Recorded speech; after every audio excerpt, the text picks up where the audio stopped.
बड़ी खबर यह है कि संकट की घड़ी में एक नई मुसीबत सामने आ गई है। गाजियाबाद में ब्लैक फंगस और व्हाइट फंगस के बाद अब पीला फंगस सामने आ गया है। गाजियाबाद में पीले फंगस का एक केस मिला है। पीला फंगस इन दोनों से ज्यादा खतरनाक बताया जा रहा है। बड़ी खबर, पीला फंगस अब सामने आ गया है। दो केसेस तो आपने सुने, ब्लैक फंगस का और व्हाइट फंगस का। ये आज की तस्वीर हम आपको दिखा रहे हैं। गाजियाबाद से रिपोर्ट। ब्लैक फंगस और व्हाइट फंगस के बाद अब येलो फंगस, पीला फंगस दिखाई दे रहा है।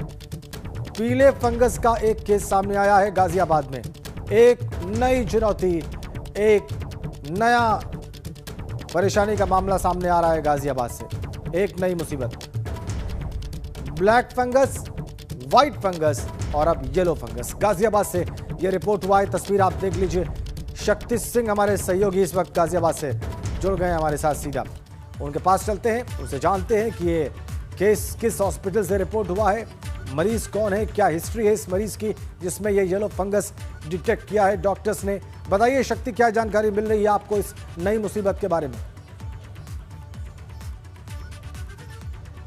देखिए राजेंद्र, सबसे पहले तो हम आपको ये बता दें कि हम उसी अस्पताल के बाहर इस समय मौजूद हैं जिस अस्पताल में ये केस निकला है।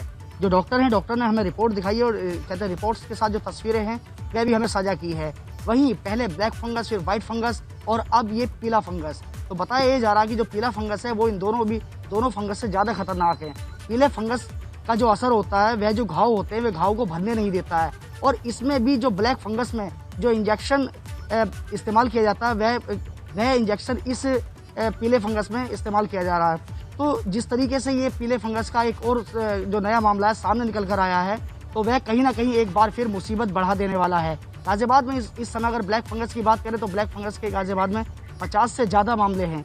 वहीं 7 जो मामले हैं वह व्हाइट फंगस के हैं। वहीं एक जो मामला निकल कर आया है वह पीले फंगस का है। और ये पीला फंगस जो निकल कर आया है ये उस मरीज के अंदर निकला है जिसे पहले से ही ब्लैक फंगस, व्हाइट फंगस से जो मरीज जूझ रहा था, और अब उसी के अंदर जो पुष्टि हुई है इस पीले फंगस की, उसी मरीज के अंदर ये पुष्टि हुई है। तो कहीं ना कहीं जिस तरीके से ये पीला फंगस नाम, जिसका नाम कभी हमने सुना भी नहीं था, लेकिन आज वो सामने निकल कर आया है। डॉक्टर का खुद ये कहना है कि ये बहुत कम केसेस होते हैं और ये कहीं कहीं मिलता है। अगर ये देश की बात करें तो देश के किसी कोने में अगर ये बड़ी मुश्किल से मिलता है, तो जिस तरीके से इस समय जो बीमारी का दौर चल रहा है, जो महामारी का दौर चल रहा है, तो लगातार एक से बढ़कर एक इस समय महामारी से जो लोग जूझ रहे हैं। पहले कोविड से परेशान थे, फिर उसके बाद ब्लैक फंगस आया, अब उसके बाद व्हाइट फंगस, और व्हाइट फंगस के बाद जो ये पीला फंगस आया है, तो ये कहीं ना कहीं एक हैरान करने वाला है कि और आखिर किस तरह की ये बीमारियां हैं और कैसी कैसी बीमारियां इस समय देखने को मिल रही है और सामने आ रही हैं। जो मरीज हैं इस समय उनके अंदर एक डर का माहौल भी इस समय बना हुआ है। मरीज की जिसमें ये येलो फंगस डिटेक्ट हुआ है, शक्ति, इनकी हिस्ट्री क्या है? क्या कोई कोविड हिस्ट्री है? क्या ये कभी कोरोना संक्रमित रहे हैं या कोई और परेशानी इनको है? जो भी जानकारी आपके पास हो साझा करें। देखिए बिल्कुल, इन्हें पहले कोविड हुआ था। कोविड के बाद जब ये काफ़ी समय से ये होम आइसोलेशन में थे, वहीं इनका जब सिटी हुआ तो सिटी में ये जो पीला फंगस है ये सिटी के जरिए डॉक्टर होते हैं, वह ईएनटी के डॉक्टर ही इन्हें देखते हैं और ईएनटी के डॉक्टर ही इनका इलाज करते हैं। तो ये डॉक्टर जो यहाँ पर जिस समय जगह मौजूद हैं, यहाँ जो डॉक्टर हैं ब्रजपाल त्यागी, वही इसका इलाज कर रहे हैं। जितने भी यहाँ पर इस समय मामले हैं उन सबको यही देख रहे हैं। इन्होंने ही सुबह पुष्टि की और सुबह हमें फोन करके बताया कि हमारे यहाँ एक पेशेंट जो निकला है उसे पीला फंगस है। तो कहीं ना कहीं जिस तरीके से ये पीला फंगस निकल कर आया है, तो ये मुसीबतें बढ़ाने वाला, मुसीबतें घटाने वाला नहीं है, क्योंकि अभी ब्लैक फंगस महामारी के रूप में उभर कर आई थी और प्रदेश में भी इसे महामारी घोषित किया गया। उसके बाद व्हाइट फंगस के मामले भी 7 निकल कर आए गाजियाबाद में। प्रदेश में इस समय 8 बताए जा रहे हैं, और लेकिन जिनमें से 7 जो हैं वह अकेले गाजियाबाद के हैं, और इसी अस्पताल में, इसी हॉस्पिटल्स में वह सभी मामले हैं। और यही जो पहला मामला है वह निकल कर आया है जिसे पीला फंगस बोला जा रहा है। तो जिस तरीके से ये एक से बढ़कर एक बीमारियां इस समय निकल कर आ रही हैं, तो कहीं ना कहीं जो लोग हैं उन्हें सतर्कता बरतने की जरूरत है। बिल्कुल, अपना ख्याल रखने की जरूरत है और घर में रहने की जरूरत है। बिल्कुल, आपने ठीक कहा। तमाम कोविड प्रोटोकॉल्स की जरूरत है शक्ति इस वक्त लोगों को, और बहुत सचेत रहने की आवश्यकता है। और डॉक्टर्स भी नई नई चुनौतियों का सामना कर रहे हैं, उनके भी अनुभव बहुत वैलिड होते जा रहे हैं इन दिनों। बहुत बहुत धन्यवाद शक्ति आपका इस जानकारी के लिए, इस अपडेट के लिए। प्रदेश सरकार वैक्सीनेशन में तेजी लाने के लिए जिलाधिकारियों को निर्देशित कर चुकी है कि वो ड्राइव थ्रू के तहत ज्यादा से ज्यादा लोगों का टीकाकरण करें ताकि ज्यादा से ज्यादा लोग लाभान्वित हो सकें। और इसी आदेश का पालन करते हुए जिला प्रशासन की ओर से जिले में कई जगह ड्राइव थ्रू के तहत वैक्सीनेशन का कार्य शुरू किया गया है। इसका जायजा लेने के लिए हमारे संवाददाता बलराम पांडे नोएडा के जीआईपी मॉल पहुंचे। वहां 1 किलोमीटर से भी ज्यादा लंबी वाहनों की कतार दिखाई दी। टीकाकरण अभियान में तेजी आए, इसको लेकर के प्रदेश के मुख्यमंत्री योगी आदित्यनाथ ने सभी जिला अधिकारियों को निर्देश दिया है कि वो ड्राइव थ्रू के तहत वैक्सीनेशन कराएं ताकि ज़्यादा से ज़्यादा लोगों को वैक्सीनेशन किया जा सके।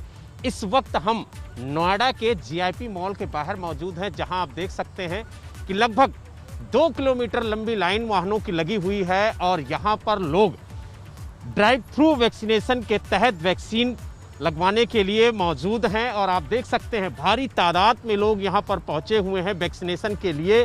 तो कहीं ना कहीं लोगों में वैक्सीनेशन को लेकर के जागरूकता भी दिख रही है, लेकिन जिस तरीके से ड्राइव थ्रू के तहत यहां पर वैक्सीनेशन कराया जा रहा है उसको देखते हुए ये कह सकते हैं कि लोगों में बेहद जागरूकता है। और कुछ लोग आप देख सकते हैं कि यहाँ पर मौजूद हैं, हम उनसे बात करते हैं। खड़े हैं, वो बता नहीं पा रहे कि कितनी देर लगेगी, क्या वैक्सीनेशन वहाँ उन्होंने लिखा हुआ है कि वो विदाउट रजिस्ट्रेशन आ सकते हैं, और यहाँ ये पता नहीं लग रहा कितना टाइम लगेगा। इतनी लंबी 100 लाइनें लगी हुई है गाड़ी पीछे।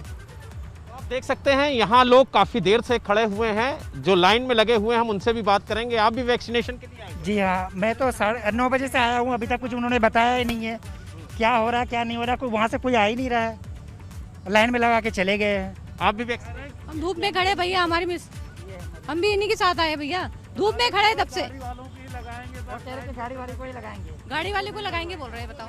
नहीं तो यहाँ पर ड्राइव थ्रू के तहत वैक्सीनेशन हो रहा है और उन्हीं लोगों का वैक्सीनेशन होगा जिनके पास गाड़ियां हैं। आप देख सकते हैं सामने वहां पर वैक्सीनेशन किया जा रहा है, वहां पर बूथ बना करके वैक्सीनेशन हो रहा है और लोग गाड़ियों में बैठे हुए हैं, लाइन लगाए हुए हैं। यहाँ पर पहले से रजिस्ट्रेशन कराने की ज़रूरत नहीं है, सिर्फ आपको अपना आधार कार्ड लेकर के आना होगा और जैसे ही आप बूथ के पास पहुँचेंगे आपको वैक्सीन लगा दी जाएगी। यानी यहीं पर आपका रजिस्ट्रेशन होगा, यहीं पर आपको वैक्सीनेशन होगा। इसके लिए काफ़ी तादाद में लोग जीआईपी मॉल पहुंचे हुए हैं वैक्सीनेशन के लिए। तो कुल मिला के ये कहा जा सकता है कि वैक्सीनेशन के अभियान में तेजी भी आ रही है और साथ ही वैक्सीनेशन को लेकर के लोग जागरूक भी दिख रहे हैं। लेकिन जिस तादाद में जीआईपी मॉल के बाहर लोग पहुंचे हैं उससे ये देखने को मिल रहा है कि लोगों में वैक्सीनेशन को लेकर के काफ़ी उत्साह है। नोएडा से वीडियो जर्नलिस्ट कुलवंत सिंह के साथ बलराम पांडे, एबीपी गंगा। देखा आपने नोएडा में क्या दृश्य था। कोरोना संक्रमण की दूसरी लहर ने लोगों को बड़ी संख्या में उनको तबाह किया है, उनकी जानें ली हैं। दूसरी लहर जब अपने चरम पर थी तो शमशान घाट 24 घंटे शवों से पटे पड़े रहे।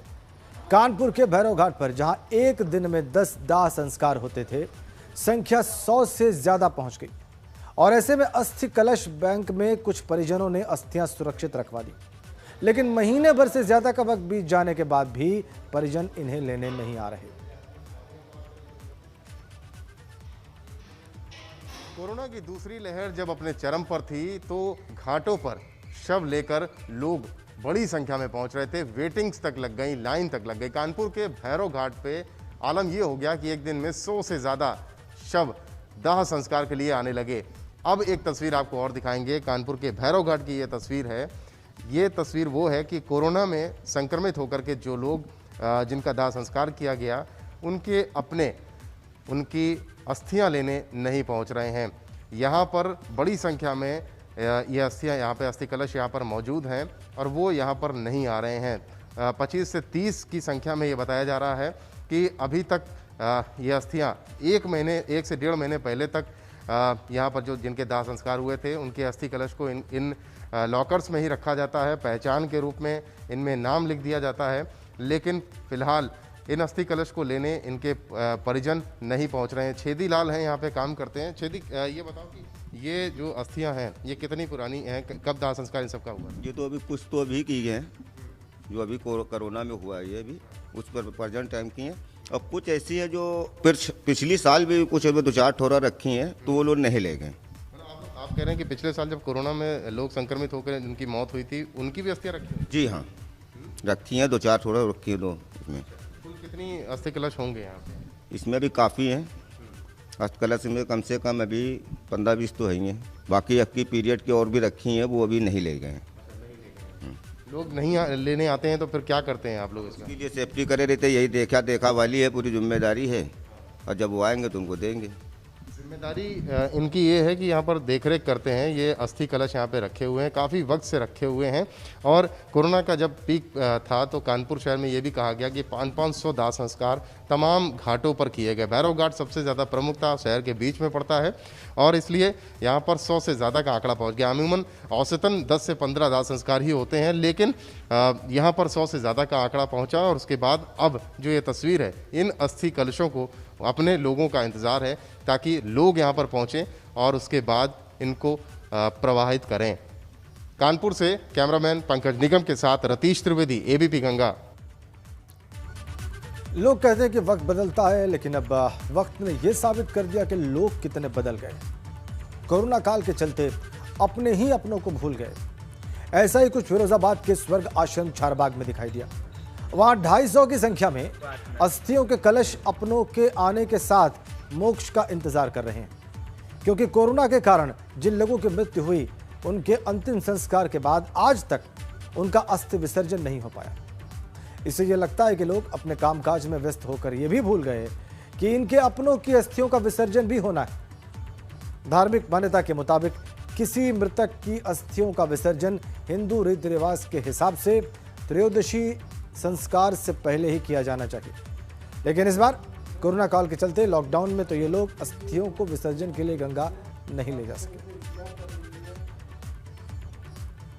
लोग कहते हैं कि वक्त बदल गया, लेकिन आज वक्त ने साबित कर दिया कि कोरोना काल में लोग कितने बदल गए। लोग अपनों को ही भूल गए।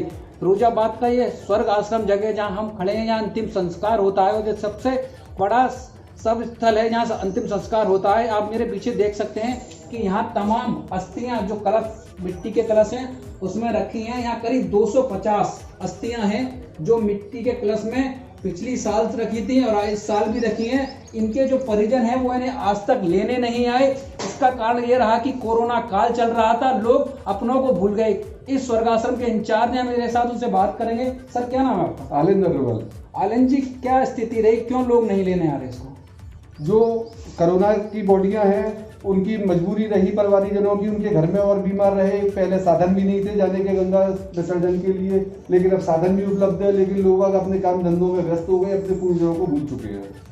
ऐसा क्या कारण रहा है कि लोग नहीं आना चाह रहे? लोगों तो डर है कि कोरोना की वो सकते, इसलिए कुछ ऐसा रहा? नहीं, जलने के बाद में किसी में कोरोना का कोई प्रभाव नहीं रहता है। अस्थियों में कोई फर्क नहीं पड़ता है, उन्हें विसर्जन कर देना चाहिए, तभी मुक्ति मिलेगी बुजुर्गों को। अच्छा, कितना इंतजार और आप करेंगे कि लोग आए? इंतजार की भी हद होती है। 13 दिन के अंदर इन्हें, 13 दिन बाद इन्हें ले जाना पड़ता है और जल में प्रवाह करना पड़ता है, लेकिन अभी तक लोग नहीं, तो आप क्या करेंगे? नहीं, हम लोग तो लगभग 2 महीने बाद इनका विधि विधान से गंगा में विसर्जन करवा देंगे।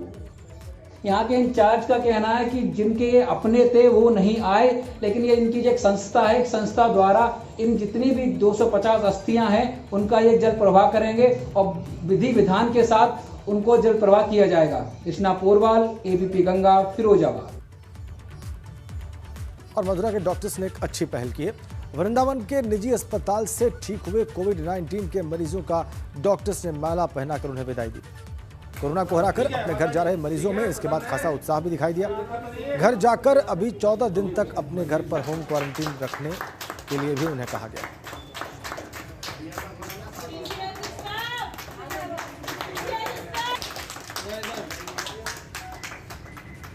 आप सभी को बहुत बधाइयाँ। आप लोग बिल्कुल स्वस्थ होके जा रहे हैं। घर जाकर सावधानी रखिएगा और ध्यान रखिएगा। को पालन करने हैं, तो मेरा कहने का मतलब है कि आपके संग में दवाई भी चलेंगी और आपको कड़ाइयों से नियमों का पालन भी करना पड़ेगा। और उत्तर प्रदेश में कोविड कंट्रोल को लेकर सीएम योगी लगातार एक्शन मोड में है। हर रोज वो किसी न किसी जिले का दौरा कर रहे हैं और इसी घड़ी में योगी आज 3 जिलों के दौरे पर हैं। गोंडा, आजमगढ़ और वाराणसी के दौरे पर वो जाने वाले हैं। सबसे पहले वो सुबह 11 बजे गोंडा पहुंचे। वहां सीएम ने कोविड केयर सेंटर का निरीक्षण किया, डॉक्टर से बातचीत की और अधिकारियों के साथ मंथन किया। इसके बाद मुख्यमंत्री ने प्रेस कॉन्फ्रेंस कर यूपी में कम होते कोविड केसेस को लेकर अपनी कामयाबियां बताई। तो गोंडा पहुंचकर तमाम चीजों का जायजा लिया मुख्यमंत्री ने, कैसे कोविड से संघर्ष कर रहा है गोंडा, इसको देखा समझा। बताया उन्होंने बाद में मीडिया को कि किस तरीके से उनकी सरकार संघर्ष कर रही है कोविड की सेकेंड वेव से, दूसरी लहर से। अधिकारियों से बातचीत की उन्होंने, जनप्रतिनिधियों से राय ली, दोनों के साथ बैठकर उन्होंने स्थितियों की समीक्षा की गोंडा में।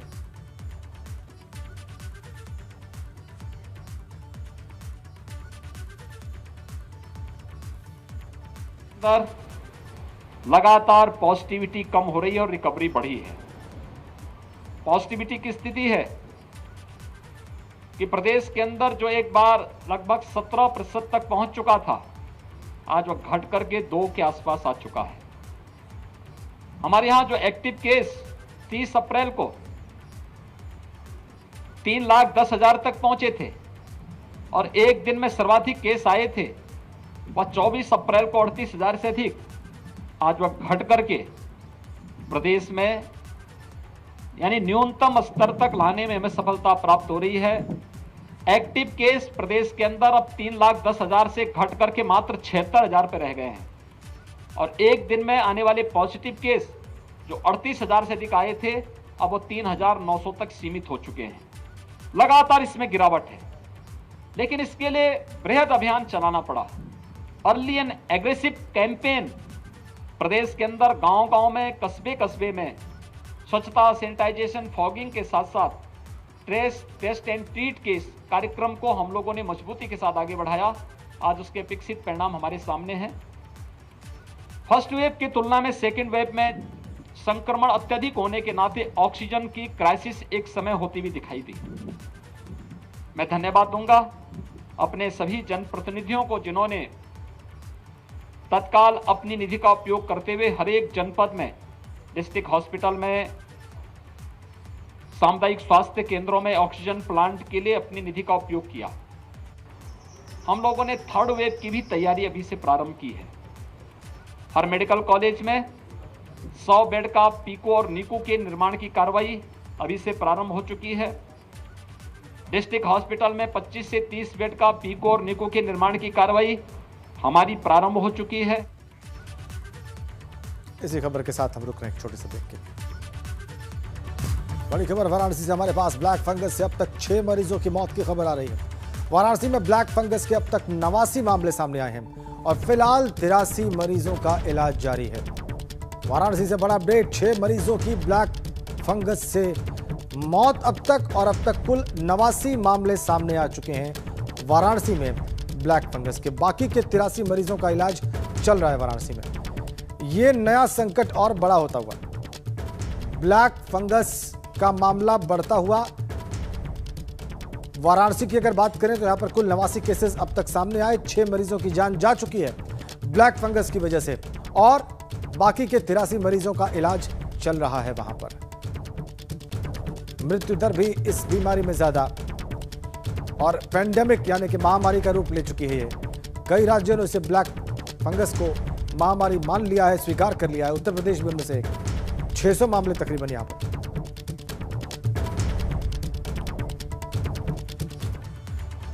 और अगली बड़ी खबर मेरठ से है। शराब पार्टी के बाद युवक की पीट कर हत्या हो गई है। दोस्तों पर हत्या का शक गहरा गया है। युवक को घर से बुलाकर ले गए थे दोस्त, प्रेम प्रसंग के चलते हत्या की आशंका है। थाना पल्लवपुरम क्षेत्र के दुल्हेड़ा गांव का मामला है। दोस्तों पर हत्या का शक गहराया है। युवक को घर से बुलाकर दोस्त ले गए थे, इसलिए दोस्तों पर हत्या का शक।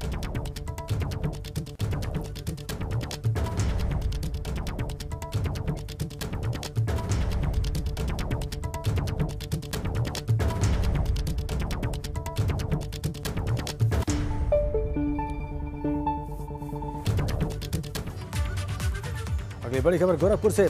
रोहिन नदी में मिली है 2 बच्चों और महिला की लाश। महिला की साड़ी से बंधी हुई लाश मिली है, दोनों बच्चों की लाश मिली है। तीनों की शिनाख्त करने में पुलिस जुटी हुई है। 3 लाशें मिली हैं, महिला की, दोनों बच्चों की, और दोनों बच्चों की लाश महिला की साड़ी से बंधी हुई थी। अब इन तीनों ही शवों की शिनाख्त करने में पुलिस जुटी हुई है। गोरखपुर से बड़ी खबर, रोहिन नदी में मिली है 2 बच्चों और महिला की लाश। बड़ा अपडेट गोरखपुर से।